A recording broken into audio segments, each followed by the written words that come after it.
नमस्ते। आज के इस विश्लेषण में हम उस बुनियादी ढांचे पर चर्चा करेंगे जिस पर हमारी पूरी दुनिया टिकी है। बात हो रही है रिसोर्सेज यानी संसाधनों की। ये मैक्रो से लेकर माइक्रो लेवल तक कैसे काम करते हैं और सबसे जरूरी बात, इन्हें आगे के लिए कैसे बचाया जाए। चलिए सीधा टॉपिक पर आते हैं और इन जटिल मुद्दों को डिकोड करते हैं। सबसे पहले एक बहुत आम धारणा पर बात करते हैं। अक्सर लगता है कि आसपास मौजूद पानी, जंगल या पहाड़ बस प्रकृति के मुफ्त उपहार हैं जो ऐसे ही इस्तेमाल के लिए रख दिए गए हैं। लेकिन सच्चाई कुछ और ही है। ये कोई फ्री गिफ्ट्स नहीं है। तो फिर एक आम सा कच्चा माल एक रिसोर्स या संसाधन कैसे बन जाता है? दरअसल किसी भी चीज को रिसोर्स बनने के लिए 3 बड़ी शर्तों पर खरा उतरना पड़ता है। पहली शर्त, इस तक पहुंचने की सही तकनीक या टेक्नोलॉजी होनी चाहिए। दूसरी, इसका इस्तेमाल आर्थिक रूप से फायदेमंद होना चाहिए। और तीसरी, सबसे जरूरी बात, हमारे समाज और संस्कृति को इसका इस्तेमाल मंजूर होना चाहिए। जब ये तीनों चीजें एक साथ मिलती हैं, तभी कोई साधारण चीज सच में एक बहुमूल्य रिसोर्स बनती है। तो आज के इस एक्सप्लेनर का रोड मैप कुछ इस तरह रहेगा। सबसे पहले वास्तविक संसाधनों की परिभाषा, उसके बाद पर्यावरण का वर्गीकरण, फिर अतिशोषण यानी ओवर एक्सप्लॉयटेशन का संकट, सतत विकास के लक्ष्य, रिसोर्स प्लानिंग और आखिर में संरक्षण क्यों जरूरी है। चलिए पहले हिस्से से शुरू करते हैं, वास्तविक संसाधनों की परिभाषा और उनका अन्योन्याश्रय त्रिकोण यानी इंटरडिपेंडेंस ट्रायंगल। इस ट्रायंगल को देखिए, इंसान इस पूरे सिस्टम के बिल्कुल बीचों बीच मौजूद है। हम सीधे प्रकृति से चीजें नहीं उठाते, हम अपनी सुविधा के लिए टेक्नोलॉजी का इस्तेमाल करते हैं और आर्थिक विकास की रफ्तार बढ़ाने के लिए अलग अलग संस्थाओं का निर्माण करते हैं।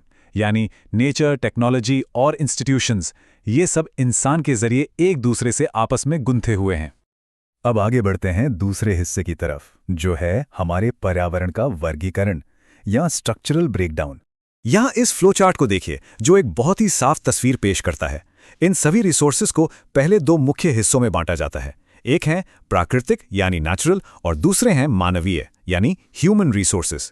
ये 2 ब्रॉड कैटेगरीज आगे चलकर पूरी कहानी बयां करती हैं। प्राकृतिक संसाधनों को फिर से 2 हिस्सों में देखा जा सकता है। एक तरफ है नवीकरणीय यानी रिन्यूएबल, जैसे हवा और पानी जो लगातार फ्लो करते हैं। दूसरी तरफ है अनवीकरणीय यानी नॉन रिन्यूएबल, जैसे मेटल्स या फॉसिल फ्यूल्स। जरा सोचने वाली बात है, जिस कोयले या पेट्रोल पर हम आज इतना निर्भर हैं, उसे बनने में लाखों करोड़ों साल लग जाते हैं। वहीं दूसरी तरफ मानवीय संसाधनों में हमारे द्वारा बनाई गई इमारतें, संस्थाओं और आबादी की क्वालिटी और क्वांटिटी आती है। लेकिन जब इन सभी चीजों को अनंत समझ लिया जाता है तो क्या होता है? यही हमारा तीसरा हिस्सा है, अतिशोषण का संकट और इस अंधाधुंध दोहन के नतीजे। एक बात तय है, संसाधनों का बेहिसाब इस्तेमाल करने से भयंकर नतीजे सामने आए हैं। देखा जाए तो इसने समाज को सीधे 2 हिस्सों में बांट दिया है, अमीर और गरीब। कुछ लोगों के पास सब कुछ जमा हो गया है और बाकी दुनिया इन्हीं से जूझ रही है। और इसका असर सिर्फ समाज पर ही नहीं बल्कि ग्लोबली भी दिख रहा है।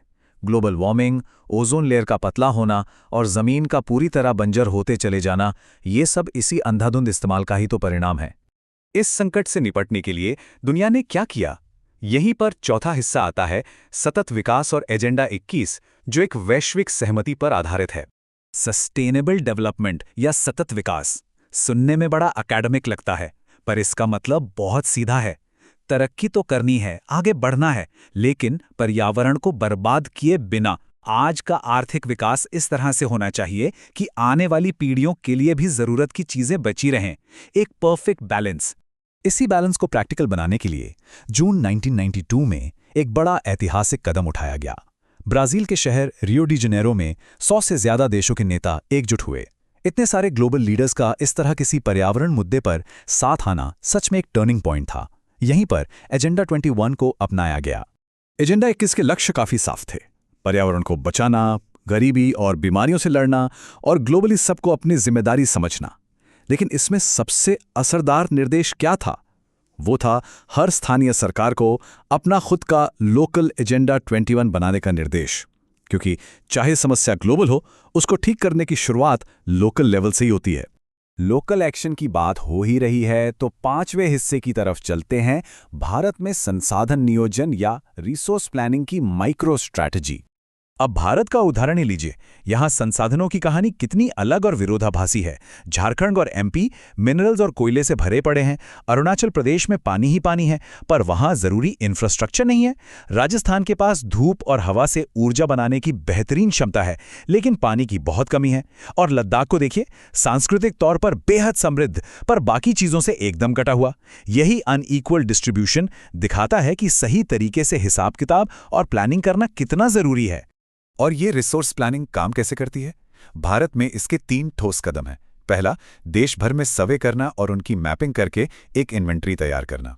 दूसरा, इन रिसोर्सेज का इस्तेमाल करने के लिए एक अच्छा प्लानिंग स्ट्रक्चर और सही तकनीक विकसित करना। और तीसरा, जो सबसे अहम है, इन लोकल प्लान्स को देश की मुख्य नेशनल डेवलपमेंट प्लान्स के साथ पूरी तरह से जोड़ देना। आखिर में छठे और अंतिम हिस्से पर आते हैं, संरक्षण की अनिवार्यता। क्यों संसाधनों को बचाना हमारे अस्तित्व का दार्शनिक आधार होना चाहिए? महात्मा गांधी का एक विचार इस समस्या की जड़ को बेहतरीन ढंग से पकड़ता है। उनका मानना था कि दुनिया में सभी की जरूरत पूरी करने के लिए पर्याप्त संसाधन मौजूद हैं, लेकिन किसी के लालच को भरना नामुमकिन है। पेट भरने के लिए बहुत है, पर पेटी भरने के लिए नहीं। ये विचार बताता है कि रिसोर्सेज खत्म होने की असली वजह कोई कमी नहीं, बल्कि हमारी अत्यधिक उपभोग की आदत और लालच है। इस पूरे मुद्दे पर चर्चा के बाद एक सवाल दिमाग में जरूर आता है, क्या जिस अंधाधुंध तरीके से हम आज संसाधनों का इस्तेमाल कर रहे हैं, वो हमारे फ्यूचर के लिए वाकई टिकाऊ है? इंसान की तकनीकी प्रगति और नेचर की लिमिट्स के बीच का ये बैलेंस ही हमारी आने वाली सदियों की दिशा तय करेगा। इस विश्लेषण में साथ जुड़ने के लिए बहुत बहुत शुक्रिया। इस पर सोचिएगा जरूर।